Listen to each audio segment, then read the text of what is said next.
Assalamualaikum warahmatullahi wabarakatuh. Halo anak-anak bapak semua, gimana kabarnya nak? Bapak berharap semuanya baik-baik saja. Baiklah anak-anak bapak semua, sebelum belajar marilah kita berdoa sejenak. Berdoa mulai.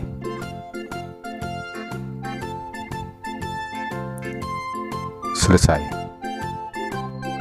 Baiklah anak-anak bapak semua, pembelajaran kita hari ini adalah tema 1, subtema 2, pembelajaran 5. Adapun muatan pembelajaran kita hari ini adalah IPS dan SBDP. Adapun kompetensi dasar dari IPS, yang pertama 3.1 mengidentifikasi karakteristik geografis dan kehidupan sosial budaya, ekonomi, politik di wilayah ASEAN. KD 4.1 menyajikan hasil identifikasi karakteristik geografis dan kehidupan sosial budaya, ekonomi, dan politik di wilayah ASEAN. Adapun kompetensi dasar dari muatan SBDP adalah 3.4 memahami patung, 4.4 membuat patung. Adapun tujuan pembelajaran kita hari ini adalah 1. Setelah membaca teks ASEAN dan kondisi geografisnya, siswa mampu menyebutkan kehidupan ekonomi dari dua negara terkait kondisi geografisnya dengan benar. Yang kedua, setelah berdiskusi, siswa mampu menulis laporan tentang perbedaan kehidupan ekonomi dari dua negara terkait kondisi geografisnya dengan benar melalui diagram Venn. Yang ketiga, setelah melakukan uji coba dengan bahan patung, siswa mampu menemukan cara membuat patung dengan tepat. Yang keempat, dengan menggunakan bahan tanah liat atau lilin malam atau adonan ply-dough, siswa mampu membuat patung dengan lebih terampil. Kondisi geografis yang sama membuat negara ASEAN memiliki persamaan dalam kegiatan ekonomi terkait hasil buminya. Ayo kita pelajari lebih lanjut. Sekarang ayo membaca. Kamu sudah belajar tentang negara-negara ASEAN terkait kegiatan ekonominya. Sekarang marilah kita baca informasi berikut dengan saksama. Kegiatan ekonomi negara-negara ASEAN. Indonesia mengekspor hasil bumi seperti timah, tembaga, besi, minyak, gas, dan nikel. Selain itu, Indonesia menghasilkan pupuk, tapioka, karet, kopi, kelapa sawit, dan tembakau. Ikan tuna, udang, dan teh juga diekspor ke negara lain. Brunei Darussalam terkenal sebagai pengekspor minyak mentah, gas alam, dan produk minyak. Malaysia.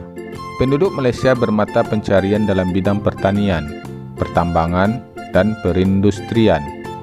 Pertambangannya menghasilkan biji timah terbesar di dunia. Singapura mengekspor mesin dan alat transportasi, alat elektronik, dan barang-barang konsumsi. Bahan kimia dan produk olahan minyak dihasilkan juga di Singapura. Singapura termasuk negara Asia Tenggara yang berpendapatan paling tinggi. Thailand. Mata pencarian penduduk Thailand adalah pertanian, kehutanan, pertambangan, dan industri. Penghasil beras terbesar di Asia dan 3 sedunia. Dijuluki gajah putih, negara 1000 pagoda, lumbung padi ASEAN. Filipina. Mata pencarian penduduk Filipina adalah pertanian, pertambangan, dan industri. Komoditas ekspor Filipina terdiri atas gula, kopra, kayu, nanas, dan biji tembaga. Vietnam. Perekonomian sebagian besar penduduk Vietnam adalah pertanian. Padi merupakan hasil utama pertanian di Vietnam. Industri di Vietnam meliputi tekstil, semen, pupuk, kaca, dan ban. Pertambangan di Vietnam menghasilkan emas, biji besi, timah, gamping, fosfat, tungsten atau wolfram, dan seng. Hasil hutannya adalah bambu, kina, kayu, dan kayu manis. Terdapat dua sungai penting, yaitu Sungai Mekong dan Sungai Songkha. Kamboja.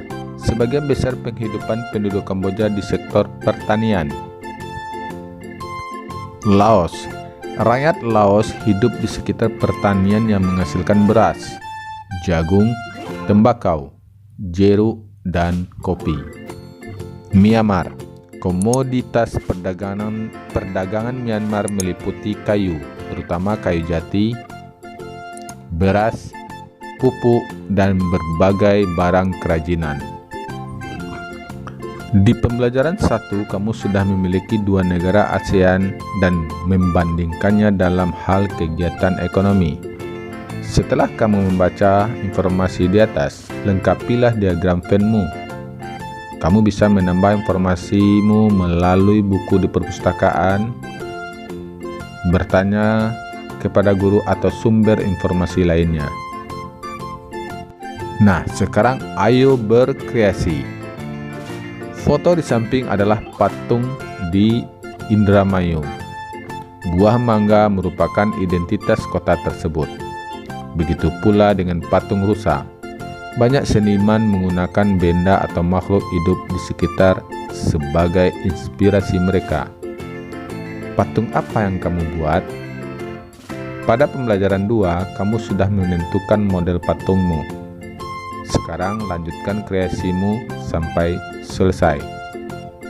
Saat mengerjakan patungmu, kamu harus sabar dan bekerja dengan tekun. Nah, bagi Ananda semua, silakan lanjutkan membuat patungnya di rumah ya nak. Demikianlah pembelajaran kita hari ini, semoga bermanfaat. Bapak sudahi dengan wassalamualaikum warahmatullahi wabarakatuh.